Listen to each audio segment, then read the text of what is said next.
have wanted to ensure that this sort of issue is dealt with properly in rugby league.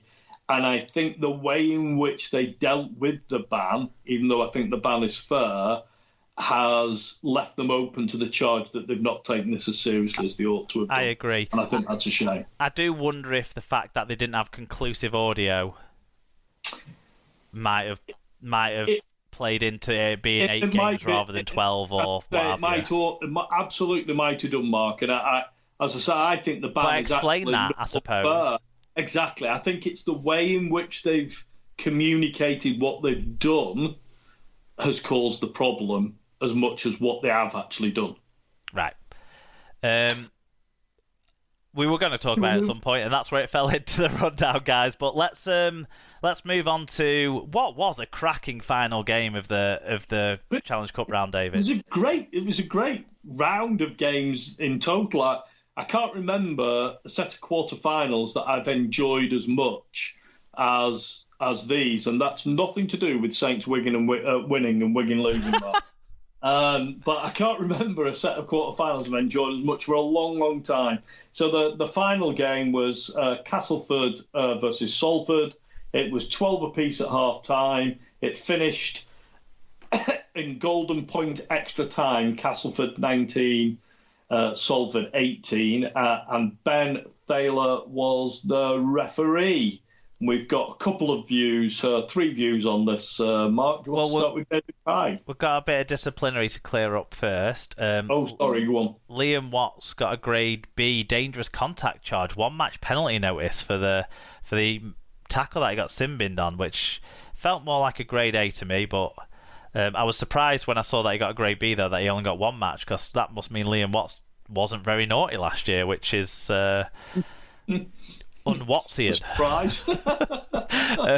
And also, bit perturbing to me, that Salford player Elijah Taylor got 2 cautions for 2 separate incidents. One in the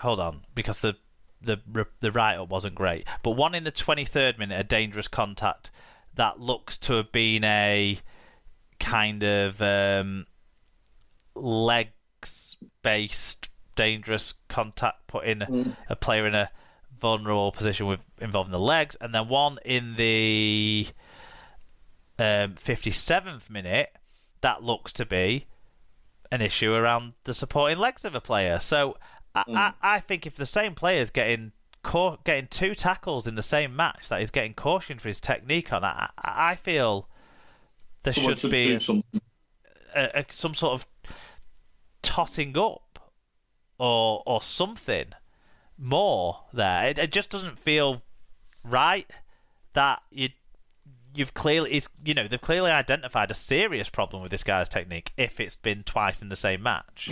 But I don't know, because I don't know the specific incidents, and I've not been able to watch them back to see if they were similar or different. But yeah, you do see a few times where the same players getting cautioned for basically the same thing in the same game, and there doesn't seem to be a totting up process, which is a shame, because actually the referees do tot it up a little bit, don't they? You'll see them say, look, there was one over there, there was one over there, that's 3 now, you're off to the sin bin for 10 minutes. But the disciplinary don't seem to follow the same approach. So there you go. But there will be an aggravating factor if he gets to a tribunal, but most players get to take the penalty notices before they have to have their aggravating or mitigating factors trailed out. So anyway, feels like a little bit lenient there. Fan views. David Pye said, Salford back to what they do well, although undone by a golden point. Should help them build confidence whilst the stuttering cast have more improvement in them.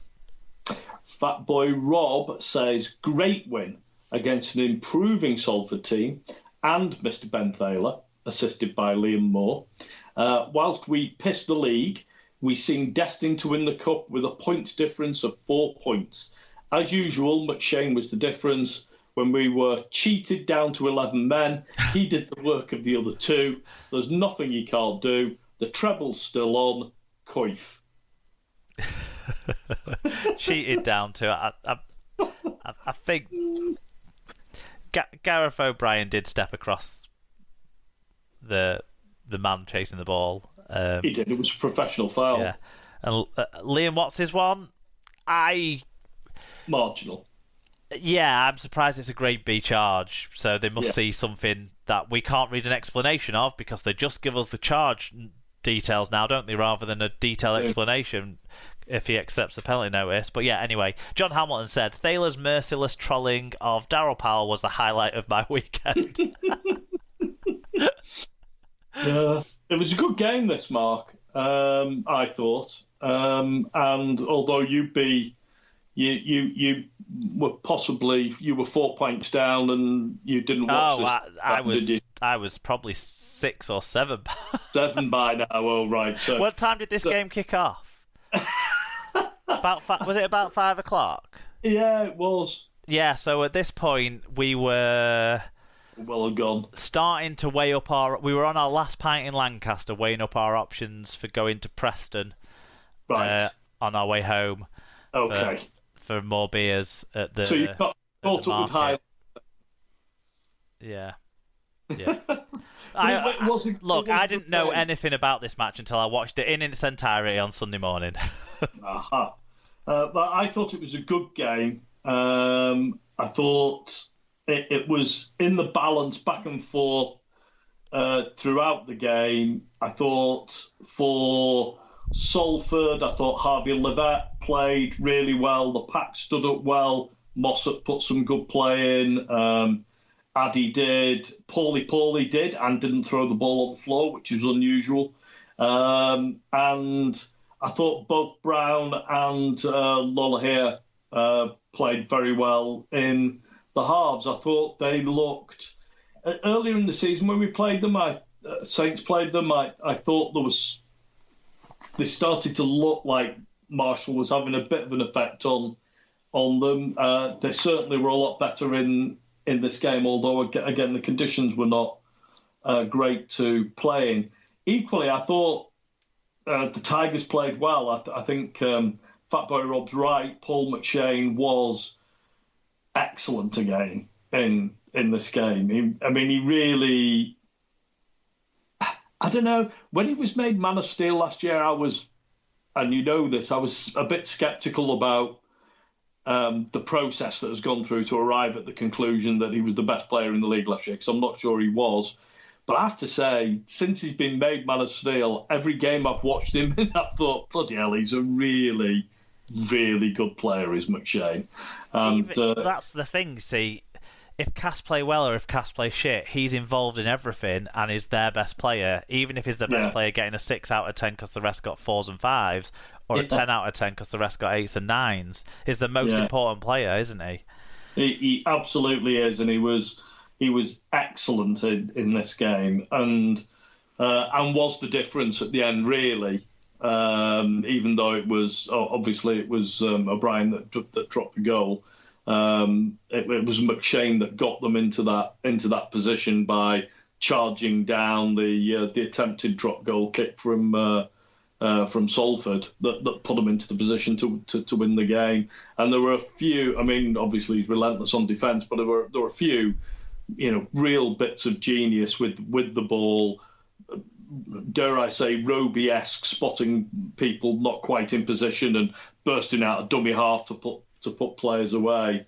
The Shenton try that broke the half-time deadlock. That was basically them back and forth for 20 minutes of really solid quality action from both sides, but not quite quality enough. And then McShane was the one guy who had that quality enough to break it through at that stage, weren't he? And that's I think that's what you're talking about, isn't it, when you said spotting that opportunity? Exactly. He spotted a retreating defender, shot out a dummy half, and put Shenton away. And he was super. So it was a really good game. I thought Salford would win when Castleford went down to 11 men. To be honest, I thought they'd win when Castleford went down to 12 men. For them not to do that, I think they'll be a little bit disappointed with it. But at the end of the day, Cass saw so at home, and typically O'Brien does really well with golden point drop goals. So got himself back over got them over the line again, and it didn't take us long this time.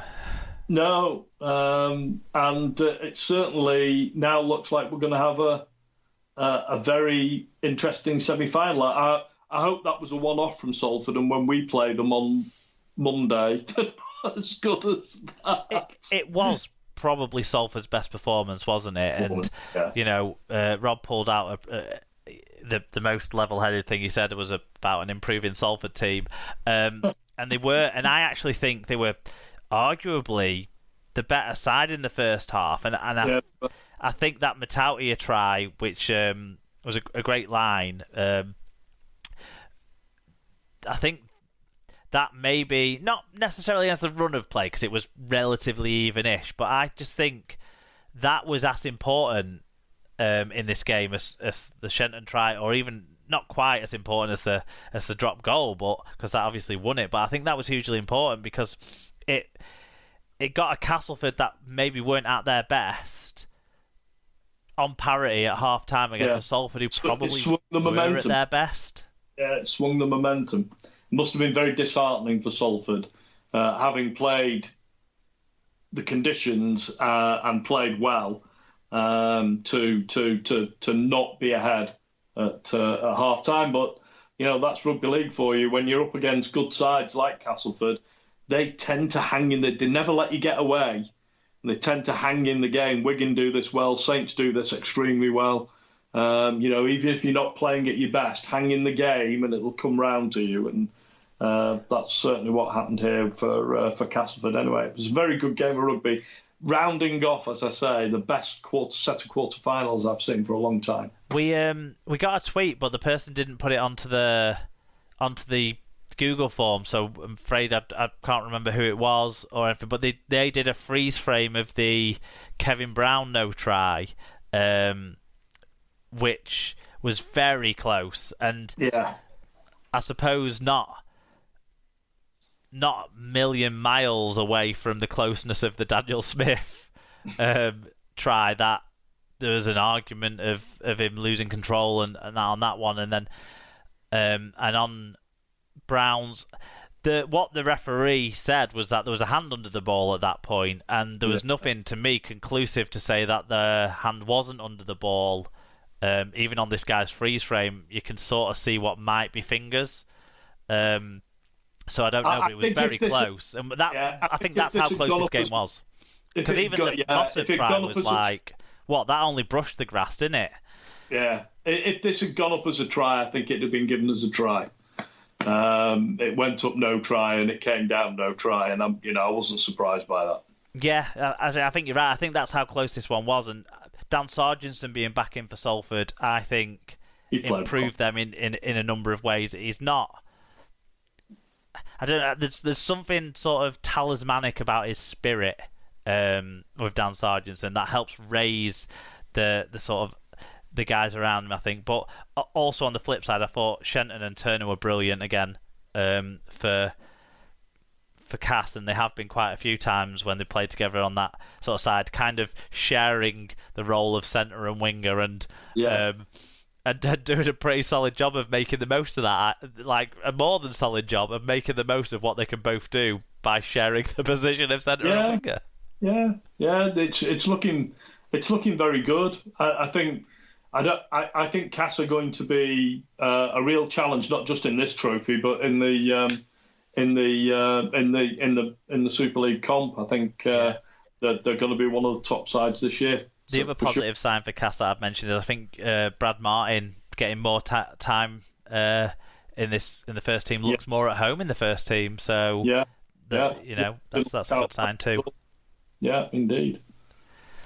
So well done to Cass. Semi-finals draw, that's already been made. It's Hull FC versus St Helens and Castleford versus Warrington.